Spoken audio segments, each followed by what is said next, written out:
Hi, everyone, and welcome to the video essay version of Climate Doomism, an introduction.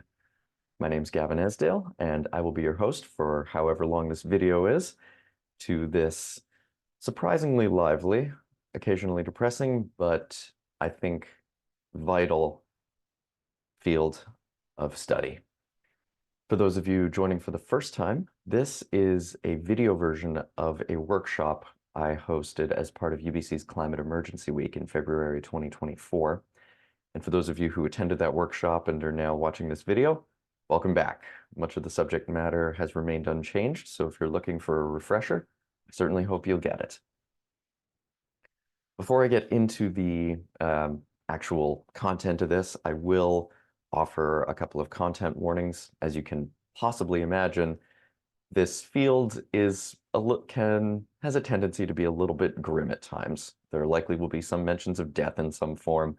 There will probably be some bad news, and there will most likely be at least some foul language. As I found while doing preparatory work for the workshop and for this video, I found that actually the way in which we talk about the climate and biodiversity crises, the political and economic realities we're facing, and the general, I suppose, environment of this field, it's important to use succinct and clear language and terminology as frequently as possible. And with respect to that fact, sometimes there is just no better way to express an idea or a legitimate feeling than through a well-placed F-bomb. So apologies in advance for that. I will say that some of this content may provoke negative emotions, understandably. I do encourage anyone who is seriously struggling to please do seek support. The UBC Climate Hub actually offers a well-being guide for contending with certain negative emotions. I will link to that guide in the video description. Lastly, I want to include an anti-content warning, which is essentially a list of topics that I will not be covering in this video.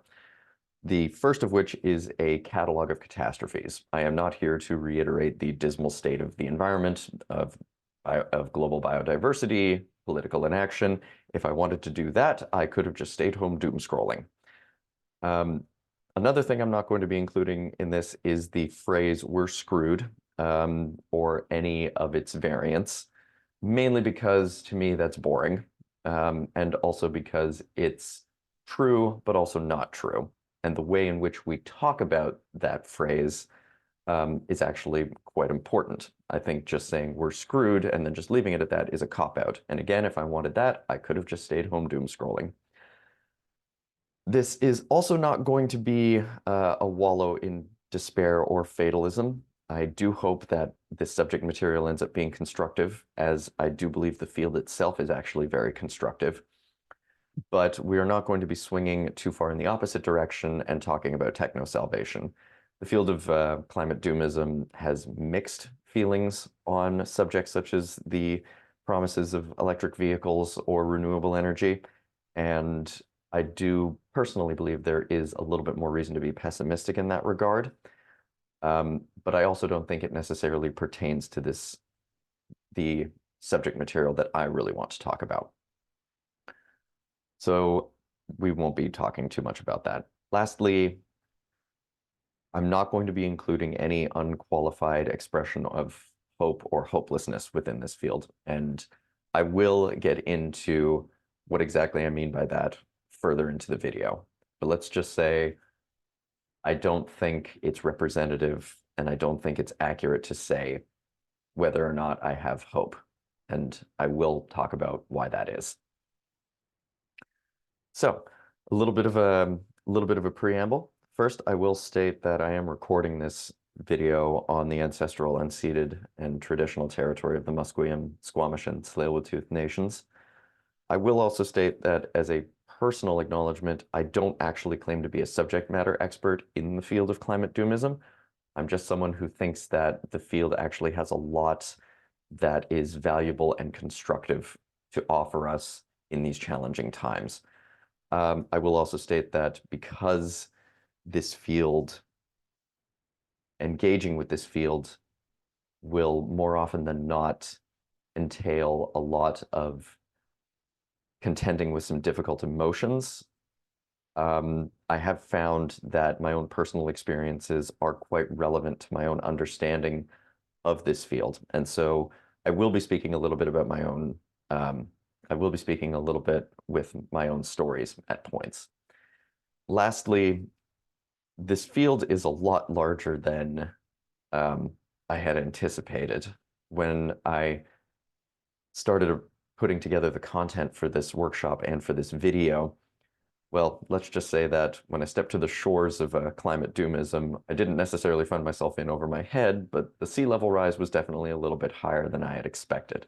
So I can't necessarily state that I'm going to be covering absolutely everything within the field. That would take far more time than I've got for this video. But that being said, I have done my best to portray the field and certain subsets of it and the works within it as accurately as I can. And it's a process I'm still going through, even now. Lastly, as the original version of this video was a workshop, there was time within it for breakout discussions pertaining to a couple of questions. I've kept the questions the same as they relate to the material I'll be presenting, but because this is a video, I won't necessarily have the opportunity to tell you when or when not to break out and engage with the questions. So with that in mind, I do hope that you will take some time when the questions are raised to engage in a little bit of personal reflection. Pick the questions that you find are the most interesting or the most relevant to you. Take some time to think about this. That, I think, will help you take away something hopefully constructive from all that I'll be speaking about. So, before I get into the actual content, I will tell you what it is I'm going to be speaking about. So the first thing I'm going to talk about once we get into it is why. Why do I think this field is worth engaging with? Why does it matter for us to talk about it at all? Why should we talk about it? I'll be following that up with what exactly is doomism. The field itself is still a little bit ill-defined, but I have done my best here to come up with a working definition for what it is that the field encapsulates, what are some of the key works within the field, and some of the subsets within that field. And I will spend a little bit of time delineating the differences between what I think the field of doomism is versus its troublesome little subset of fatalism. We will take a little bit of time to talk about that. And lastly, we'll get into the really good stuff, which is what can the field of doomism do for us? What does it have to offer us? Like, what can we take away from this that's actually constructive in the face of all of the crises that we are confronted with? I think the field offers a lot, but for the purposes of the workshop and for this video essay, I chose a couple that I think are constructive on a more personal level, which is to say, a lot of the crises we're facing need to be confronted collectively, but I still do think that there is an amount of personal work and reflection that can be done with inspiration from this field. So with that in mind, I've taken a couple of ideas that I think are more conducive towards that element, and I've included them as a part of this video. I'll have a few closing remarks to say, and then I'll finish up there. So why? Why should we even be talking about this field? To illustrate this, I'm actually going to use a personal story. I did my Master's of Sustainability through Brock University in 2020, the early days of the plague, as it were. And I actually did the entirety of the program virtually. And throughout that program, I and my cohort had to, just by virtue of the field of study, had to contend on a frequent basis with two competing narratives. The first was the state of the climate and biodiversity crises, which was basically nothing but bad news, frequently.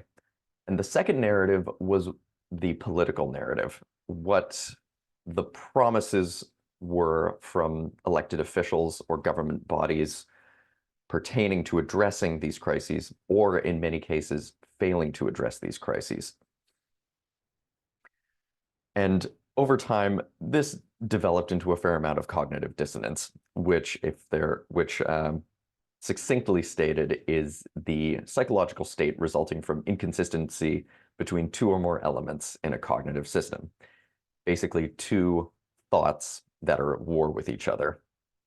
For a handy example of this, I tried to find competing narratives, but it turns out that I could find just one here, in that the recent COP28 was led by the head of a state oil of a state oil company.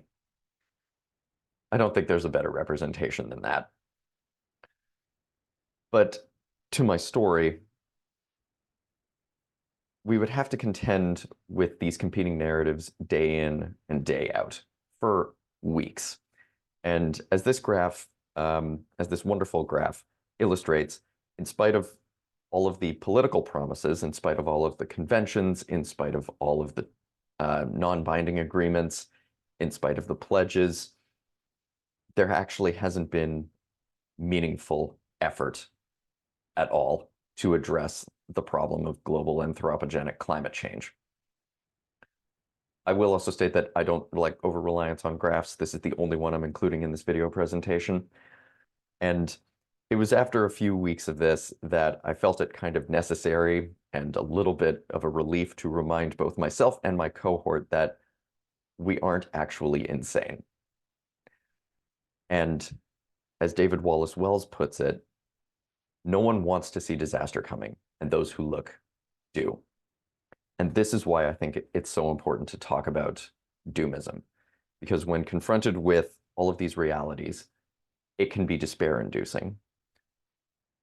Jem Bendell, who has written a fair amount on this subject, refers to this personal process of realizing this personal, I suppose, this personal experience of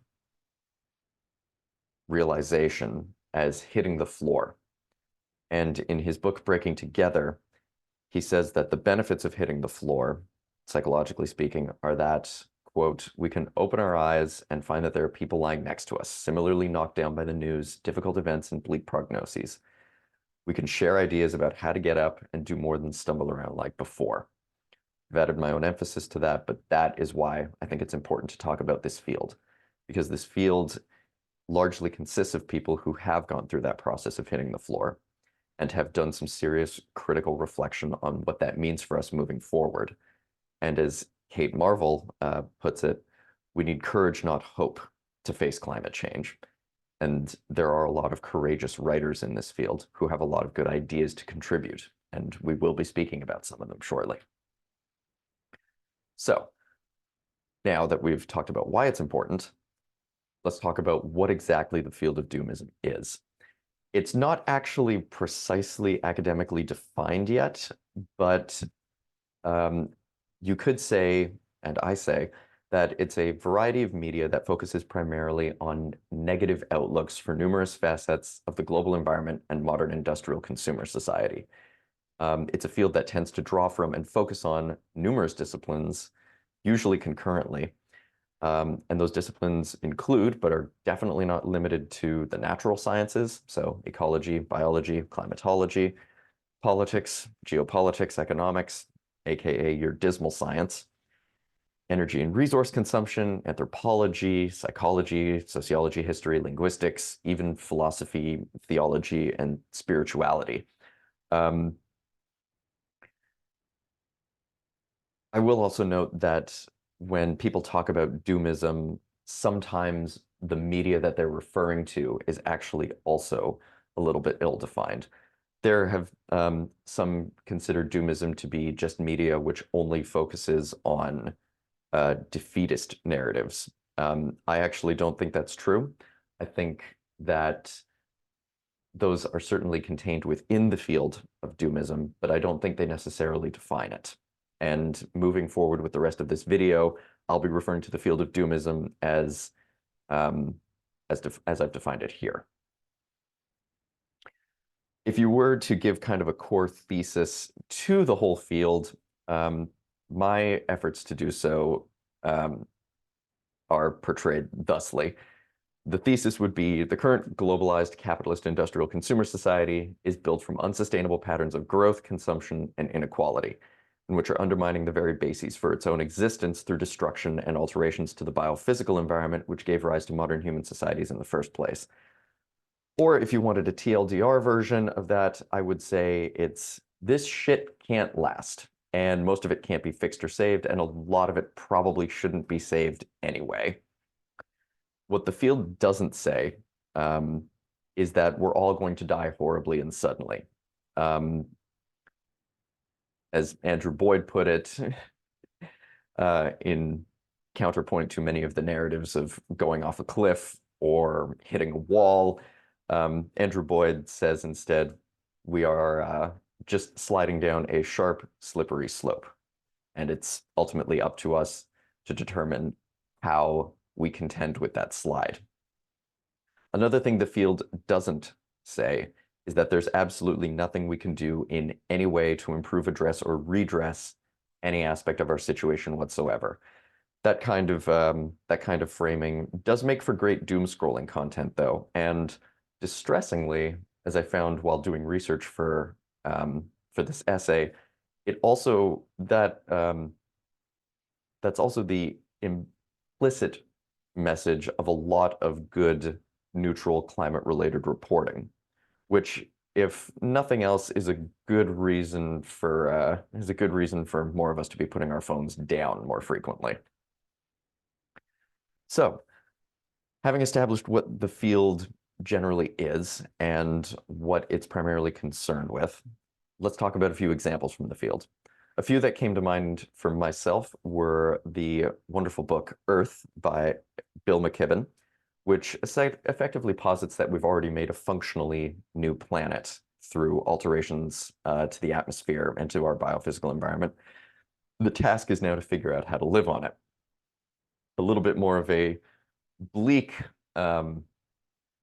take on this was David Wallace Wells' article,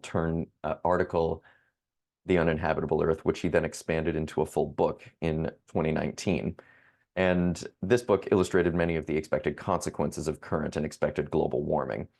One interesting thing about both the article and the book was that they were both criticized for being doomist by climate scientist Michael Mann. Although Mann did find some reasons for criticizing on factual grounds with the article, he didn't find the same criticisms were warranted for the book. He didn't actually have factual criticisms for the book, but he did criticize the doomist narrative. And I think that's worth pointing out for reasons we'll get to. A few more examples from the field include two from Jem Bendell. The first was Deep Adaptation, which was a little bit of a notorious paper back in 2018, and which was subsequently revised in 2020. Vice referred to it as the climate change paper so depressing it's sending people to therapy. So good stuff. And Jack Hunter from the BBC described it as the closest thing to a manifesto for a generation of self-described climate doomers. Bendell then expanded on a lot of these ideas in his book, Breaking Together, from 2023, which presented a little bit more background on some of the theories behind the current crises, as well as expanding way more on a lot of his ideas for how we should be reacting on a personal, philosophical, and collective level. He also introduced the neologism doomster to the field, with which I personally identify. A few more examples taken from the field include all of the books I've listed here. Now, those of you who are a little bit familiar with maybe one or more of these might have noticed that there is a little bit of fiction included here, and that I've done on purpose, because if we accept the core premise, as I defined it earlier, of the field of doomism, it means that the field itself is extremely expansive. And this is what makes it both a fascinating field to engage with, but also a really challenging one, because these are themes that are very wide-ranging, so to speak. But these are ones that I would refer to as kind of being a little bit more grounded within that core thesis of doomism that I laid out earlier, which is that effectively the systems we have can't necessarily last. The field of doomism, since it draws from so many other disciplines, which are both implicit and explicit in their critique and assessment of current systems, means that there's a lot of material that informs doomism, but that you might not necessarily categorize as being a core element of it. And this is the stuff I kind of refer to as being doom adjacent. Works such as Naomi Klein's This Changes Everything, George Marshall's Don't Even Think About It, Greta Thunberg's The Climate Book, the classic documentary An Inconvenient Truth by Al Gore. All of these fields, political economy, collapsology, indigenous perspectives, all of these offer a lot of valuable insight, even if you wouldn't necessarily categorize them as being doomism literature. The next field we need to talk about is the field I refer to as doomerism. It is the far more fatalistic writing within the field of doomism. A few examples that I think are most notable within the field are Roy Scranton's book, We're Doomed, Now What? Guy McPherson's Going Dark, and Jonathan Franzen's slightly infamous op-ed in The New Yorker called What If We Stopped Pretending? This is not a field that's very fun to talk about.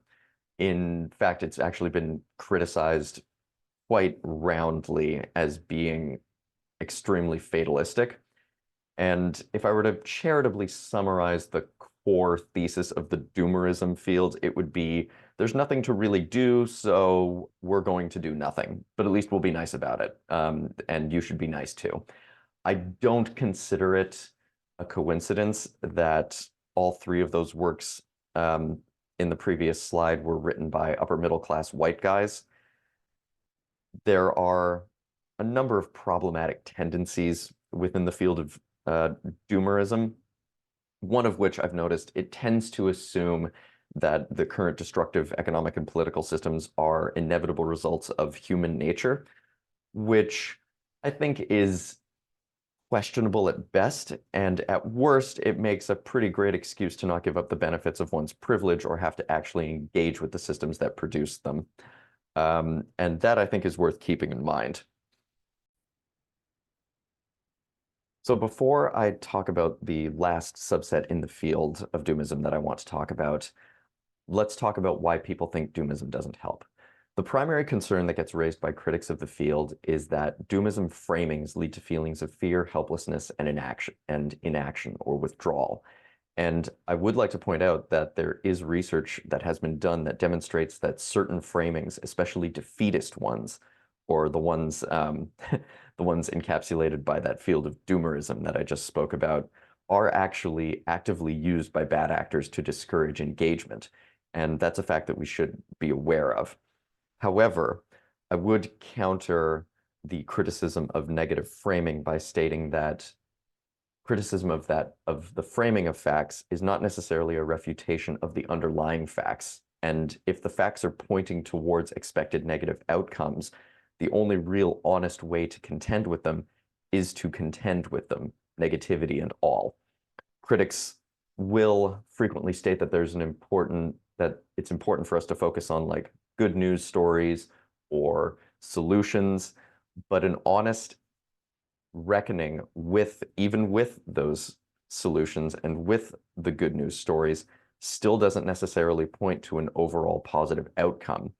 And I've found in my own experience that an overemphasis on solutions framing and an overemphasis on optimism can actually be just as disempowering as defeatist framings, because both in some ways can rob us of our own feelings of agency.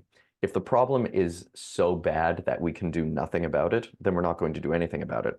But if the problems are so massive and simultaneously being addressed by solutions that are beyond our own capabilities or ability to engage with them, that's also disempowering.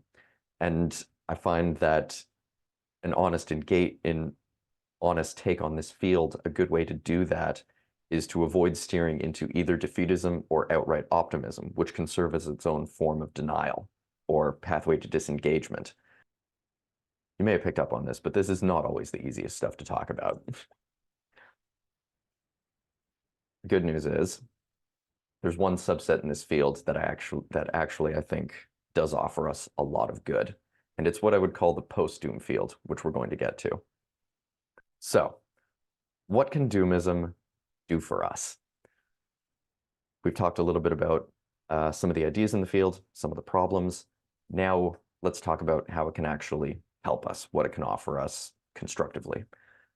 I think a lot of the best stuff when talking about this field comes from this subset, which I would term post-doom, which acknowledges the ecological, economic, and political realities we're facing, and then goes a little bit further. It asks questions and it engages seriously with the challenges that are before us and posits ideas for how we go about living and taking action, even with these realities in mind.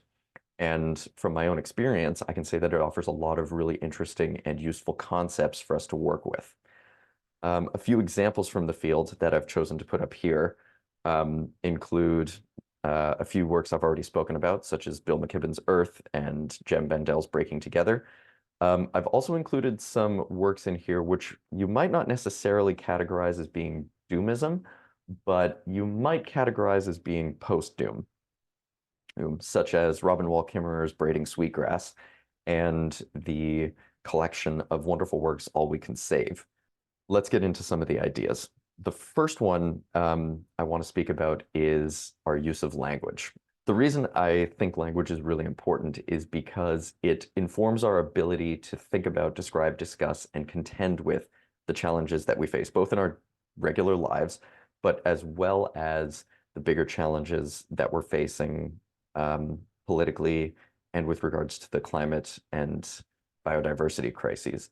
Since these challenges that we face are novel in human history, I think it makes a certain amount of sense to have new terms with which to describe our own experiences and to give voice to any new and relevant ideas we have.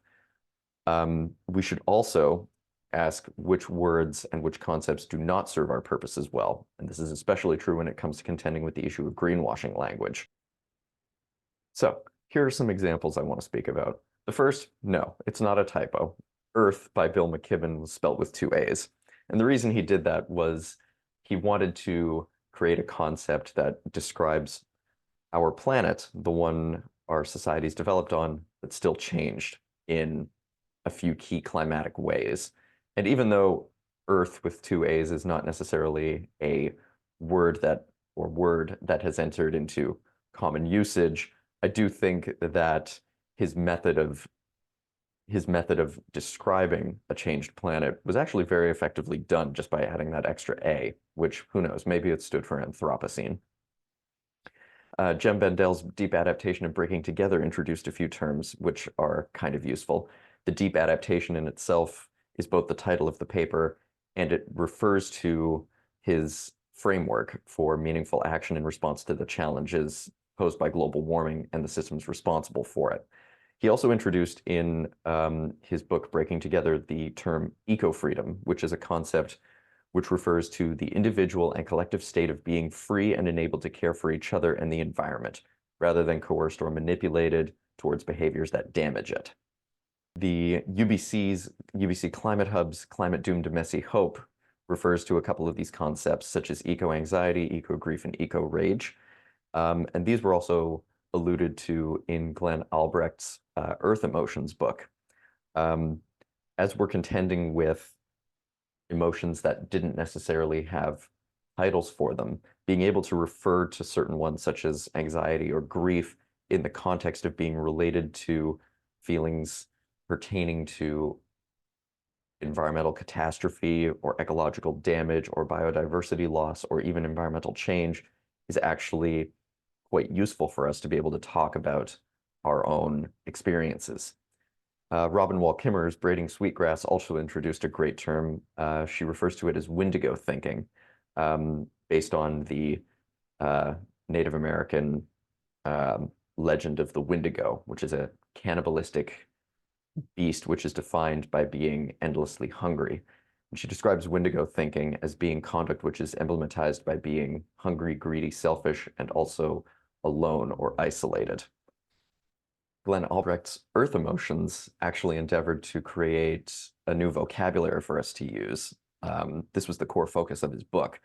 And in it, he introduced a number of terms. I haven't included them all here, but a few interesting ones I wanted to include were solastalgia, which he describes as the lived experience of negative environmental change.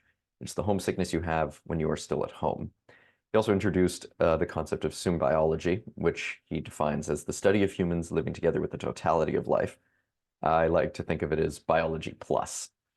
He also introduced terra fora and terra natia, which refer respectively to Earth destroyers and Earth creators, both of which are terms I think we might be able to more freely employ as we talk about these, as we talk about the biological and climate crises.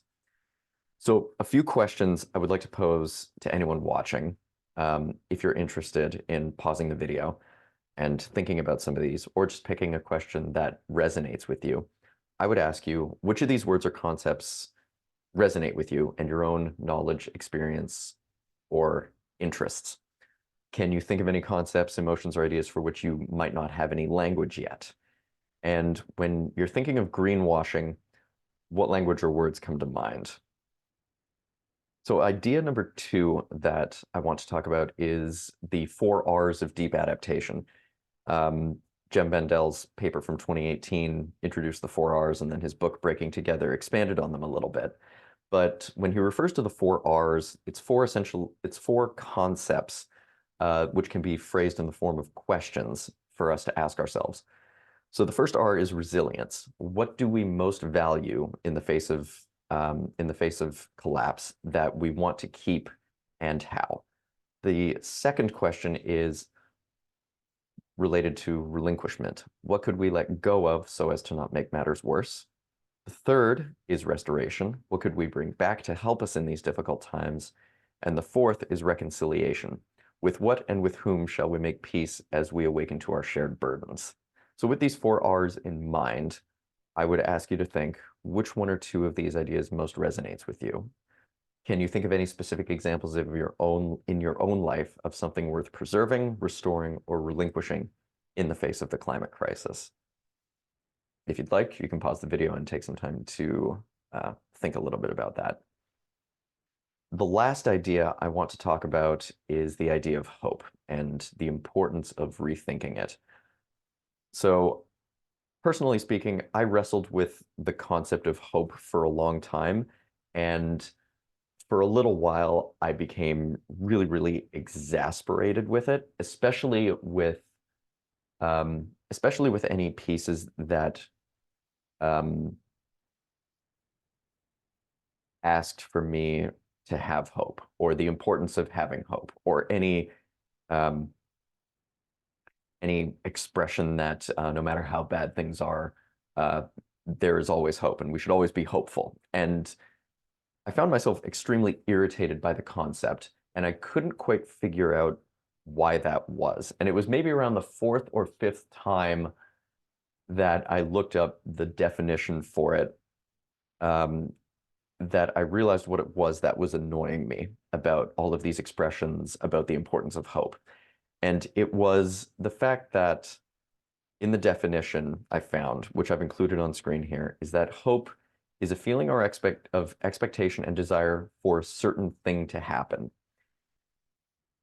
Or to put it in the terms I've used, hope doesn't travel alone. And what it was that was annoying me about all of these expressions of hope was that they always said it was important to have hope, but they rarely would say what it was important to hope for.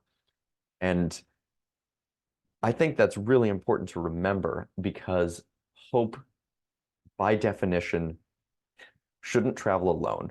If you're going to have hope, or you're going to expound upon the importance of having hope, I think it's vital. I actually think it's probably one of the most important things you can do to be able to express and know what it is that you're hoping for. And in that regard, this is, I think, one of the most valuable things the field of climate doomism actually has to offer us. And Andrew Boyd, in his wonderful book, I Want a Better Catastrophe, spoke a fair bit about this concept. One of the things he spoke about was what you might term a couple of the different flavors of hope.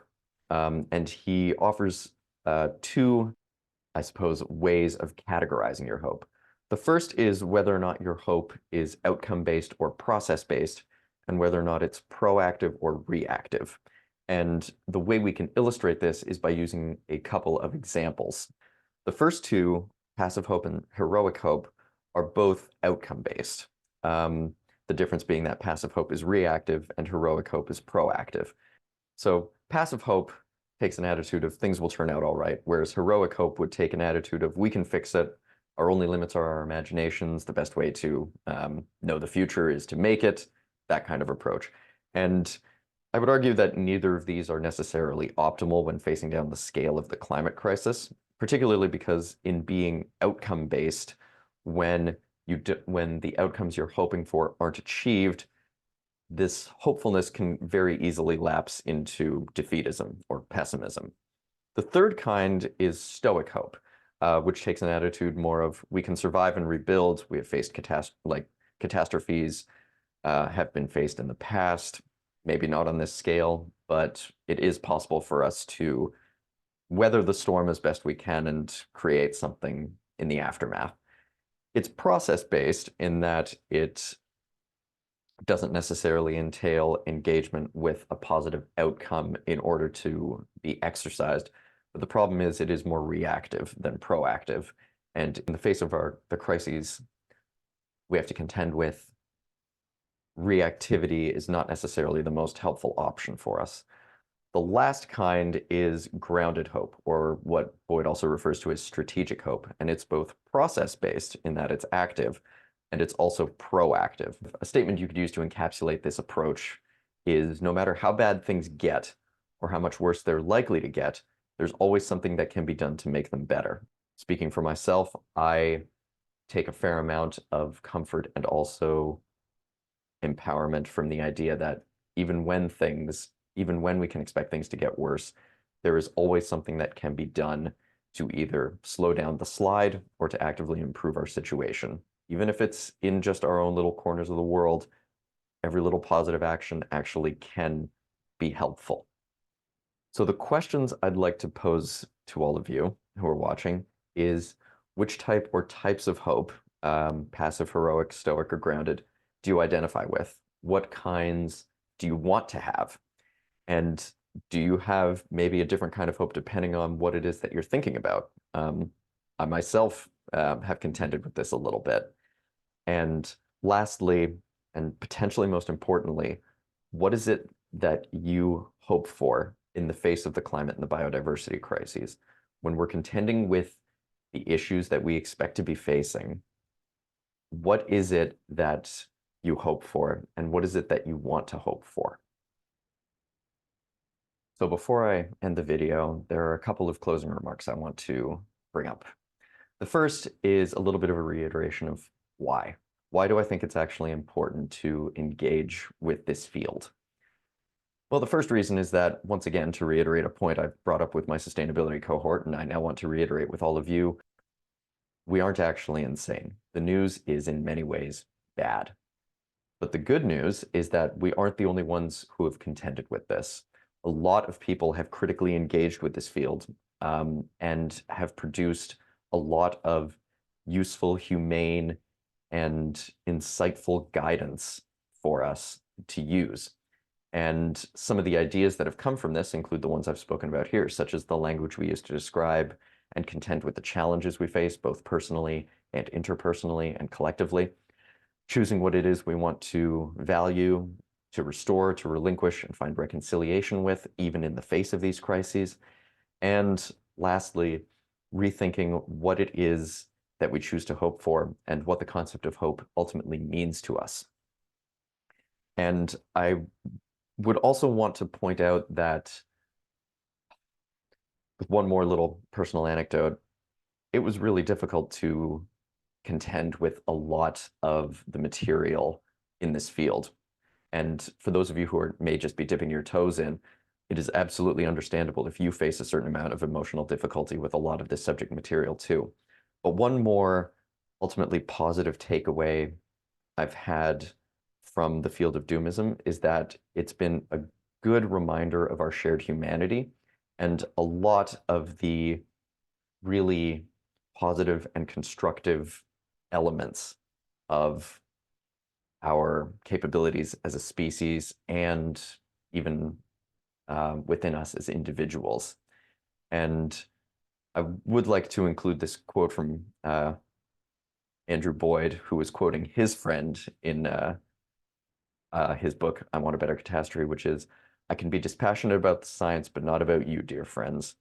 This stuff isn't easy to deal with, but I think we are ultimately better served by dealing with it." And as a last remark, I know I've spoken a fair bit about hope in this essay and the importance of rethinking it both as a concept and redefining it to be a little bit more specific and attached to something a little bit more tangible than just as a general feeling. And it's my hope that if you're watching this, you will take away something constructive from this.